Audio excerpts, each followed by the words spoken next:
à tous. Aujourd'hui, on va parler du rappel. Alors, normalement, c'est quelque chose que vous avez tous déjà vu au club. On l'a tous déjà travaillé.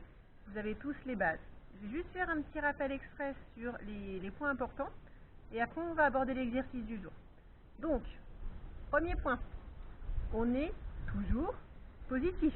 Même quand on est mal luné parce qu'on a mal dormi et passé une mauvaise journée au travail, que notre chien, il est un petit peu pas trop motivé à revenir parce qu'il y a un truc super intéressant, quand il revient, on est positif. C'est pas facile, je sais, mais on est positif. Et faites aussi attention à votre attitude. Moi, je le vois particulièrement avec Ginny. Je peux être autant positif que je veux au moment où elle revient. Mon attitude, si je suis figée, raide, crispée, elle le voit mais à 500 mètres. Et elle le sait très bien. Du coup, elle va avoir tendance à moins revenir vers moi quand je suis tendue. Et c'est un gros travail sur l'attitude qu'il faut faire. Alors, tous les chiens ne sont pas forcément aussi sensibles qu'elle. Elle, c'est vraiment un cas. Mais faites attention à votre attitude. Être positif dans votre appel, c'est bien. Être positif dans votre attitude corporelle détendue, c'est mieux. Voilà. Évidemment, on ne rattache pas systématiquement quand le chien à chaque rappel. On va rappeler une fois, 2 fois, 3 fois, 10 fois et on va rattacher une fois de temps en temps.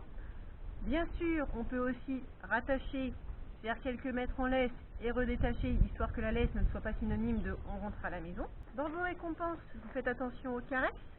Certains chiens, ils ont beau être très câlins, il est possible qu'en situation de balade, ils n'aiment pas ça du tout. Faites attention aux signaux d'apaisement. Du coup, préférez pour récompenser la friandise ou le jouet. Les caresses, en balade, il y a beaucoup de chiens, c'est pas leur truc du tout. Après, si c'est le cas du vôtre, tant mieux pour vous. Mais faites attention aux signaux d'apaisement, n'associez pas le fait de revenir à une caresse désagréable si ce n'est pas son truc. Par exemple, là, sur ce petit bout de vidéo, Ginny n'apprécie pas du tout ce que je suis en train de faire. Elle a un petit épilet à ras de l'œil, alors j'ai pas trop le choix que de lui enlever rapidement, mais clairement, elle n'apprécie pas. Ce n'est pas une bonne expérience pour elle. Ce n'est pas quelque chose qui va l'encourager à revenir la prochaine fois. Et tout simplement, si votre appel à un instant T ne fonctionne pas, vous pensez qu'il y a l'option de courir en sens inverse. Généralement, ils sont pas fans qu'on ait l'air sur place. Le fait qu'on soit actif et en mode joyeux, ça les attire. Vous pouvez courir dans l'autre sens. On va arriver sur le point le plus important. Il faut toujours être plus intéressant que ce que le chien est en train de faire. Et là, c'est très compliqué. Dans un environnement vierge que le chien connaît bien, dans votre jardin où il n'y a pas trop de distractions, vous pouvez rappeler, normalement, votre chien devrait revenir sans trop de difficultés. Vous faites la même chose en forêt avec un chevreuil qui lui démarre sous le nez, ça va être plus compliqué pour lui. Donc, si vous rajoutez de la difficulté très progressivement, en y allant très petites étapes par petites étapes par petites étapes, le chien va prendre l'habitude de vous dire oui, puisque ça va y aller doucement, en douceur. Du coup, il ne va pas forcément voir les étapes. Et il va être intéressant de travailler cette progressivité dans des environnements contrôlés.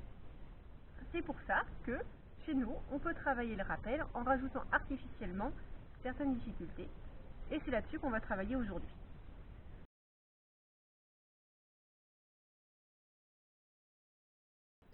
Première difficulté, la distance. Plus vous serez près de votre chien, plus ce sera facile pour lui de revenir. A l'inverse, plus vous serez loin, plus ce sera compliqué. Si vous avez quelqu'un pour tenir votre chien, vous pouvez travailler avec une aide. Si vous avez un bon maintien de position, vous pouvez faire comme moi sur la vidéo avec Cannelle. Si ce n'est pas le cas, vous laissez votre chien vadrouiller tranquillement dans votre jardin et vous rappelez en dosant la distance.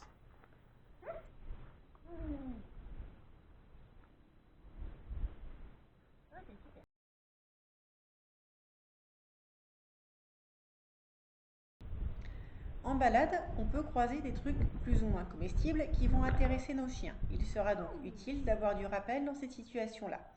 Pensez bien que si vous arrivez à rappeler votre chien avant qu'il n'ait le nez dedans et soit en train de se régaler, ce sera plus facile pour lui de revenir.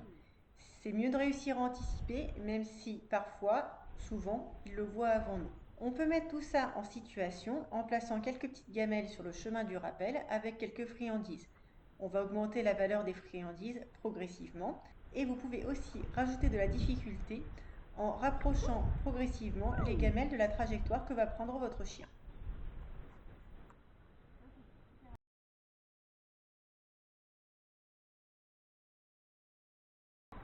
Certains chiens vont être distraits par certains sons. Il va donc être intéressant de travailler dans un environnement qu'on maîtrise avec des enregistrements sonores dont on peut varier le volume auquel on passe. Ça va permettre de monter progressivement le son et donc d'aider nos chiens. Vous remarquerez avec Gabin que j'utilise donc tout simplement un enregistrement d'aboiement de chien, mais que je fais des rappels à très courte distance. Je rajoute la difficulté volume sonore, donc je ne rajoute pas la difficulté distance. On les rajoute une par une et on ne pourra les cumuler que quand elles seront toutes bien acquises.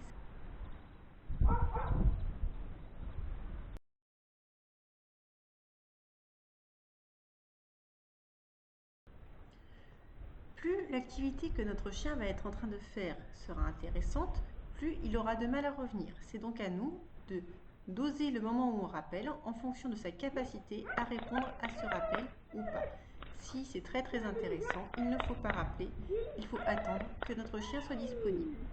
Pour que Ginny ne soit pas trop dans mes pattes, je lui ai lancé quelques friandises dans l'herbe à renifler. C'est ce qu'elle est tranquillement en train de faire.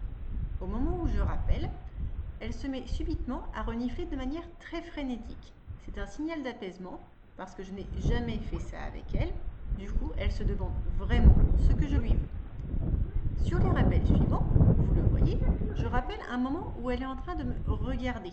Elle n'est donc pas occupée à faire autre chose. C'est beaucoup plus facile pour elle et du coup, elle revient directement sans se poser de questions.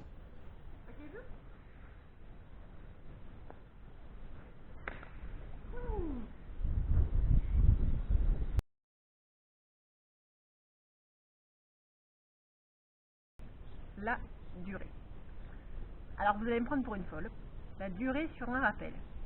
Qu'est-ce donc ça? Parce que le rappel, une fois que le chien il est à côté de nous, il est à côté de nous. Bah oui. Mais s'il prend sa friandise et qu'il repart tout de suite, c'est bien, il est revenu. Mais si vous aviez besoin de le rattacher parce qu'il y a un autre chien qui arrive en face, c'est pas cool du tout. On va demander à nos chiens de rester avec nous parfois. Non, ce que vous allez pouvoir faire, c'est de mettre en place un signal libérateur qui va leur signifier c'est bon, tu peux retourner faire ta vie. Tu peux retourner, jouer, renifler, faire tout ce que tu veux. Donc ce que vous allez faire, c'est comme sur un maintien de position classique, donner une friandise quand il revient, en donner une deuxième, une troisième, et ensuite mettre votre signal libérateur, comme sur une position classique.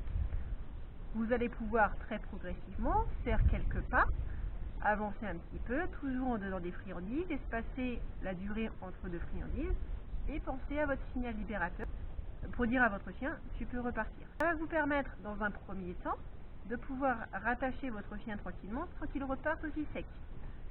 Et dans un second temps, quand ce sera très bien acquis, de pouvoir avancer un petit peu avec lui en lui demandant de rester dans notre environnement immédiat, sans rattacher, parce que voilà, il y a un petit passage un petit peu étroit, un petit peu compliqué, et ensuite de lui signifier, tu peux y aller. En gros, une marche sans laisse pendant quelques temps, dans un environnement sécurisé évidemment, vous n'allez pas vous en servir en pleine ville avec plein de voitures, mais ponctuellement ça peut servir.